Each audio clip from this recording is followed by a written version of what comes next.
Is an واژه در جایی استفاده میکنیم که بخواهیم از یک سخنی به سخن مهمتری برسیم।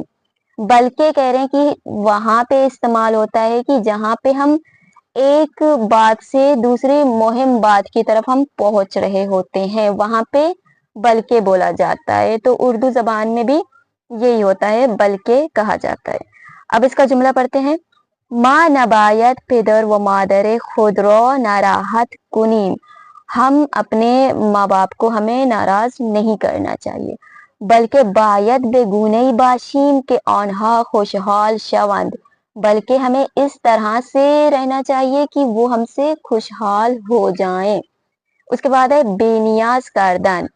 بے نیاز کردن یعنی دادن چیز یا چیزهایی که شخص نیازمند به آن احتیاج دارد، یعنی کسی ضرورت مند کو وہ چیز دے دینا کہ جس چیز کی اس انسان کو ضرورت ہو، اس کا مطلب ہے یعنی بے نیاز کر دینا۔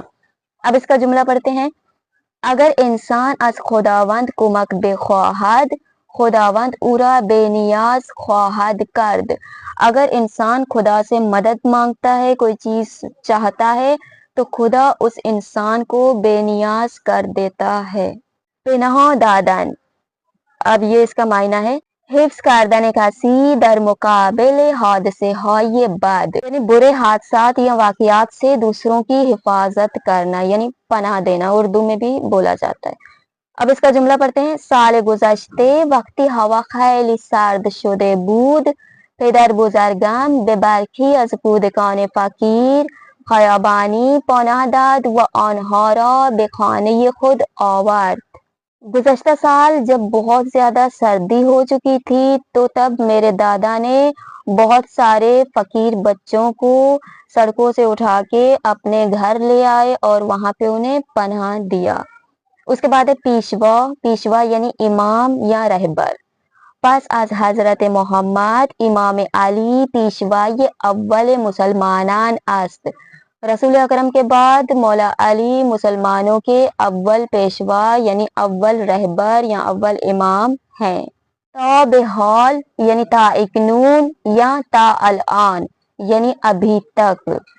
اس کا جملہ پڑھتے ہیں۔ من تا بحال به کشور چین سفر نکرده ام، میں نے ابھی تک چین ملک کا سفر نہیں کیا ہوا ہے، ولی میخواهم تابستان با دوستانم به آنجا بروم، لیکن میں چاہتا ہوں کہ تابستان کے موسم میں اپنے دوستوں کے ساتھ وہاں جاؤں، یعنی کسی ایسی اچھائی یا برائی کے بارے میں معلومات حاصل کرنا کہ جو انسان کے ذہن میں ہے، اسے کہا جاتا ہے ثابت شدن یعنی ثابت ہونا۔ جملہ پڑھتے ہیں۔ وقتی که متوجه شدم دوستم به پدر و مادرش بسیار احترام میگذارد، جب مجھے پتا چلا کہ میرا دوست اپنے والدین کی بہت زیادہ ان کا احترام کرتا ہے، برای من ثابت شد کہ او انسان با ادب است، اس وقت میرے لیے ثابت ہو گئی یہ بات کہ وہ ایک با ادب انسان ہے۔ جانشین، کسی که به جای شخصی مانند رئیس یا مدیر می آید و کارهای او را انجام می دهد۔ جانشین یعنی جانشین جو رئیس یا مدیر یعنی پرنسپل کی جگہ پہ آ کے اس کے کام کو انجام دیتا ہے، اسے کہا جاتا ہے جانشین۔ اب اس کا جملہ پڑھتے ہیں۔ پس از درگذشت امام خمینی حضرت آیت اللہ خامنه‌ای به عنوان جانشین ایشان انتخاب شد۔ امام خمینی کی وفات کے بعد آیت اللہ خامنہئی ان کے جانشینی کے طور پر انتخاب ہوئے۔ اس کے بعد ہے خیال کردن یعنی گمان کردن، فکری کے بے آن یقین نہ دارم۔ خیال کردن یعنی گمان کرنا، یعنی جس بات پہ ہمیں یقین نہ ہو بلکہ گمان ہو۔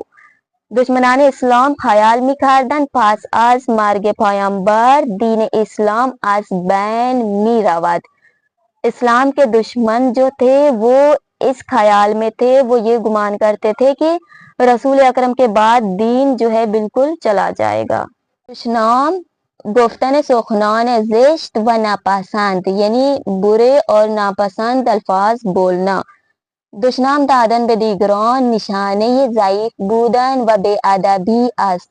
دوسروں کو برے الفاظ بولنا یعنی گالیاں دینا یہ انسان کی کمزوری اور اس کی بے ادبی کی علامت ہے۔ رانده شدن بیرون کردن کسی از خانه یا شہر خودش یعنی کسی کو اپنے گھر سے یا اپنے شہر سے نکال دینا، اسے کہا جاتا ہے رانده شدن۔ مردم فلسطین به اجبار از کشورشان رانده شده اند۔ فلسطین کے لوگ اجباری طریقے سے اپنے ملک سے نکالے گئے ہیں۔ ساکت شدن سکوت کردن، حرف نہ زدن یعنی خاموش ہو جانا یا بات نہ کرنا، اسے کہتے ہیں ساکت شدن۔ ساکت شدن در مقابل ستمگران گناہ است۔ ظالموں کے مقابلے میں سکوت اختیار کرنا گناہ ہے۔ سوگند گفتن نام خدا و پیامبر برای این که حرف ما را قبول کنند مانند به خدا سوگند۔ سوگند یعنی قسم اٹھانا اس غرض سے کہ سامنے والا آپ کی بات کو قبول کرے، جیسے خدا کی قسم یا رسول کی قسم اٹھانا۔ اب یہاں پہ جملہ پڑھتے ہیں۔ شیطان سوگند خورده است کہ انسان را گمراہ کنند۔ شیطان نے قسم اٹھایا ہوا ہے کہ انسان کو گمراہ کرے گا۔ شرمندے کسی کے بخاطر انجام دادن کار بعدش خجالت می کشد یعنی وہ انسان کی جو اپنے برے کام کی وجہ سے شرماتا ہے اسے کہا جاتا ہے شرمندہ، اردو میں کہتے ہیں ہم شرمندہ۔ جملہ پڑھتے ہیں اس کا۔ من به خاطر موافق نشدن در درس ها در مقابل پدر مادر و استادم شرمنده شدم۔ میں اپنے درس میں کامیاب نہ ہونے کی وجہ سے اپنے والدین اور اپنے استاد کے سامنے شرمندہ ہو گیا۔ صبر کردن یعنی صبر کرنا، یہاں پہ اس کا معنی پڑھتے ہیں۔ در برابر سختی ها و سخنان زشت دیگران عصبانی و ناراحت نشدن یعنی سختیوں کی وجہ سے اور دوسروں کی بد کلامی کی وجہ سے غصہ یا پریشان نہ ہونا، اسے کہتے ہیں صبر کردن۔ حضرت محمد در مقابل بی ادبی افراد جاہل صبر می کرد۔ رسول اکرم جاہل لوگوں کی بے ادبی کے مقابلے میں صبر کرتے تھے۔ اب غریب یعنی ناآشنا، کسی کے دیگران اورا نمی شناسند یعنی ایک ایسا انسان کہ جسے دوسرے لوگ نہیں جانتے ہوں۔ یہاں غریب سے مراد مسافر ہے کہ ایک انسان جب دوسرے شہر میں سفر کرتا ہے تو وہاں پہ اسے غریب کہا جاتا ہے کیونکہ وہاں پہ کوئی انسان اسے نہیں جانتا۔ مزید جملہ پڑھتے ہیں، دیکھیں۔ من وقتی وارد ایران شدم، میں جب ایران میں داخل ہوا، غریب بودم تو میں وہاں پہ مسافر تھا، غریب یعنی مسافر۔ ولی الان دوستان زیادی دارم، لیکن ابھی میرے بہت زیادہ دوست ہیں۔ فریب خوردن در اشتباه قرار گرفتن به سبب سخن یا کار دیگران یعنی غلط فہمی میں پڑ جانا، یعنی ایک انسان کو ہمیں کوئی دوسرا بتائے کسی تیسرے کے بارے میں کہ یہ انسان اس طرح کا ہے اس طرح کا ہے، حالانکہ ہم اسے نہ جانتے ہوں لیکن اس کی باتوں کی وجہ سے ہم اس انسان کو اسی طرح کا سمجھ لیتے ہیں، تو اس چیز کو کہا جاتا ہے فریب خوردن یعنی غلط فہمی میں پڑ جانا۔ اس کا جملہ پڑھتے ہیں۔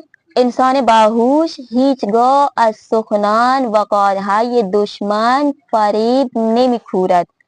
ایک ہوشیار انسان کبھی بھی دشمن کی باتوں سے یا دشمن کے کاموں سے فریب نہیں کھاتا۔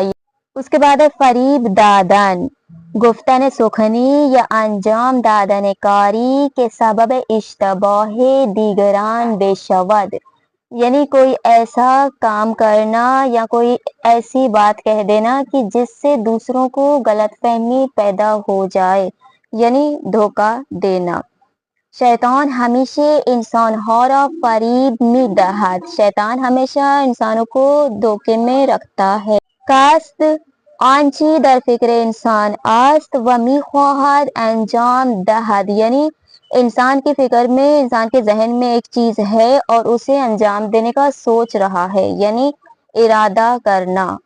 پدرم قصدارت ماشینش را بفروشد و یک ماشین جدید بخرد، میرے والد نے ارادہ کیا ہوا ہے کہ اپنی گاڑی کو بیچ دیں اور ایک نئی گاڑی لے لیں. کردار یعنی رفتار یا عمل، طور طریقہ. کردار ہر شخصی نشانه ادب او است، کردار ہر انسان کے ادب کی نشانی ہے.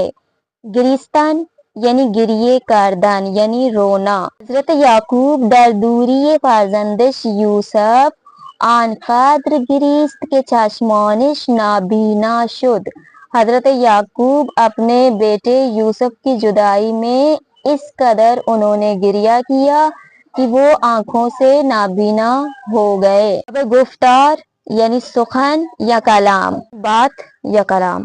گفتار امام معصوم بہترین رہنمائی زندگی انسان ہاست. امام معصوم کے جو گفتار ہیں، جو اقوال ہیں، وہ انسان کی رہنمائی کے لیے بہترین ہیں. گفتہا یعنی حرفہا یا سخنان یعنی الفاظ یا باتیں. من ہمیشہ از گفتہائی استاد استفادے می کنم، ہمیشہ اپنے استاد کی باتوں کو نقل کرتا ہوں یا ان کی طرح بولتا ہوں. عزم داشتن یعنی نیاز داشتن یا احتیاج داشتن یعنی ضرورت رکھنا. خواہرم برای خریدن پارچے 20,000 تومان پول لازم داشت کہ من به او میری بہن کو کپڑے لینے کے لیے 20,000 تومان پیسوں کی ضرورت تھی جو کہ میں نے اسے دیے. مہمان کسی از دوستان بستگان و که به خانه یا اتاق شما می آید، یعنی آپ کے دوستوں میں سے یا آپ کے رشتہ داروں وغیرہ میں سے کوئی بھی آپ کے گھر آ جائے تو اسے کہا جاتا ہے مہمان. مہمان یعنی مہمان. دیشب برادرم و خانوادهش مہمان ما بود، کل رات میرے بھائی اور ان کی فیملی میرے گھر میں مہمان بنے. ما با شیرینی و چای از آنها پذیرائی کردیم، ہم نے چائے اور مٹھائی سے ان کی مہمان نوازی کی. برادر اور خانوادہ سے مراد یعنی بھائی اور ان کے بیوی بچے اور ان کی اپنی فیملی. صحیح ہے. اس کے بعد ہے نہ تنہا یعنی فقط اتنا نہیں. این واژه نشان می‌دهد غیر از جمله اول جمله مهمتر دیگری هم وجود دارد، یعنی یہ نہ تنہا یعنی نہ فقط، یہ اس بات کی علامت ہے جب بھی جملے میں نہ تنہا بولا جاتا ہے تو آپ لوگ سمجھ لیں کہ اس جملے سے پہلے ایک جملہ بولتے ہیں، اس کے بعد نہ تنہا بول کے دوسرا جملہ بولا جاتا ہے.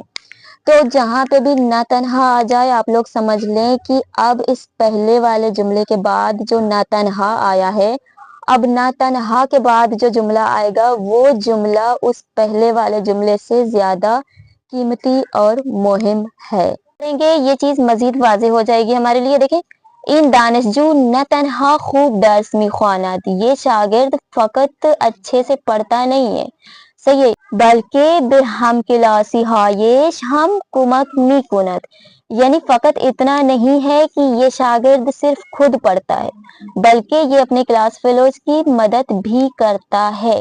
اب یہاں پہ دیکھیں بلکہ کے بعد والا جو جملہ ہے یہ پہلے والے جملے سے زیادہ. اب ہم پڑھیں گے الفاظ اور ان کے مخالف. سب سے پہلا لفظ دیکھیں بدگوئی کردن یعنی برا بولنا، برائی کرنا.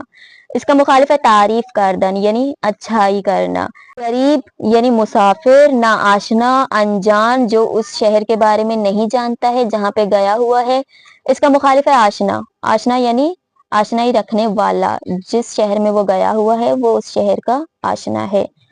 اس کے بعد ہے گذشت کردن یعنی بخشیدن، اس کا مخالف ہے انتقام گرفتن یعنی بخش نہ کرنا بلکہ انتقام لینا، بدلہ لینا۔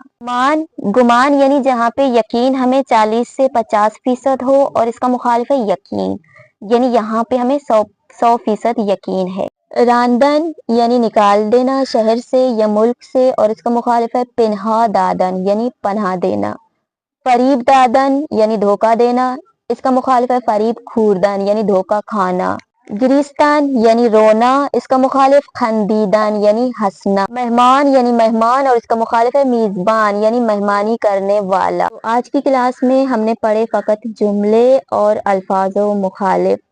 کلاس کے حوالے سے کوئی بھی سوال ہو آپ لوگ پوچھ سکتے ہیں، اور اگر آپ لوگوں کو آج کی کلاس سے مزید کچھ سیکھنے کو ملا ہے اور اسی طرح سے سیکھنا چاہتے ہیں تو ویڈیو کو لائک اور چینل کو سبسکرائب ضرور کر دیں۔ بہت شکریہ، اللہ حافظ۔